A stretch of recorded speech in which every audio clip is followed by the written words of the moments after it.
intro, new mic, and an episode of Steven Universe titled Log Date 7-15-2. Anyways, let's begin, and of course, spoilers if you're not caught up with Steven Universe. It starts with Peridot recapping what happened in the previous episode. And I called Yellow Diamond a clod right to her face.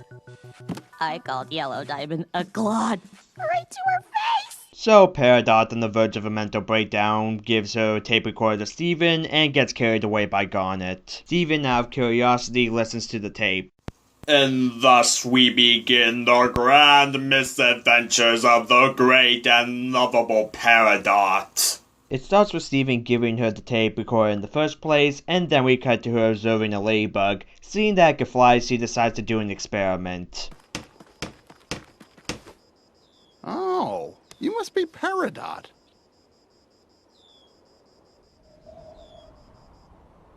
Oh,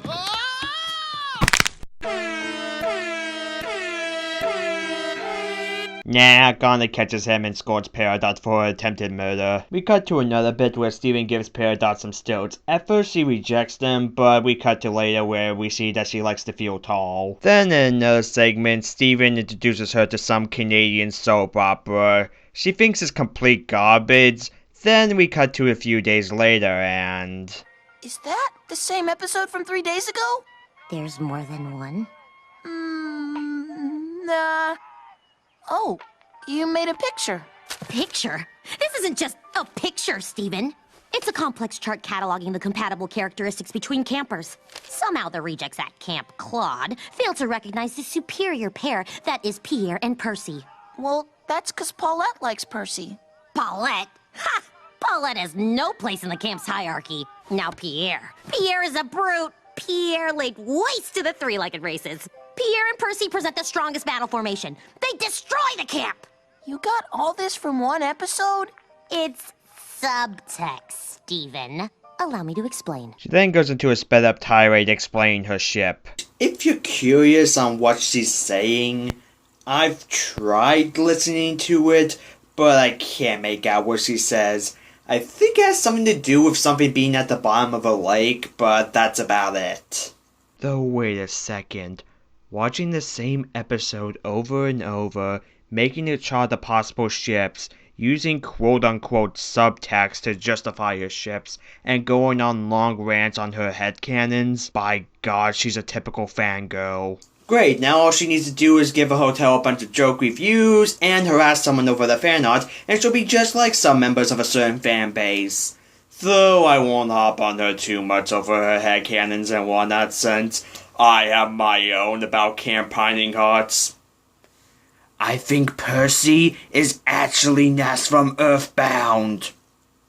Anyways, we get a scene where Amethyst and Pearl fuse together into Opal to help put together the drill that they're making. This leads to Peridot confronting Garnet on why she's fused all the time, which Garnet gives her an offer. Let's fuse. Oh my stars! They try, but don't succeed, though Garnet puts why she's fused all the time in a way that Peridot can understand. I'm Percy and Pierre. Oh. Steven finishes listening to the tape, gives it back to Peridot, and the episode ends. So overall, I think that this was a good episode. Well, there weren't any major plot dumps, and it mostly composed of a gaggle of little skits, some of which I didn't talk about since I felt like I had nothing to add to them. Though the reason why I wanted to review this specific episode of Steven Universe was, it was the episode that pretty much cemented Peridot as my favorite character on the show, due to how adorable and funny she is. With that, until next time where I'll finally be reviewing something that I've been wanting to review for a very, very long time now. See you then. I guess we're all ready here. I guess we already know. We've all got something to fear. We've all got nowhere to go. I think you're all insane. But I guess I am too. Anybody would be if they were. Peridot, are you gonna be okay? I'm a traitorous clod. Traitorous clod. No,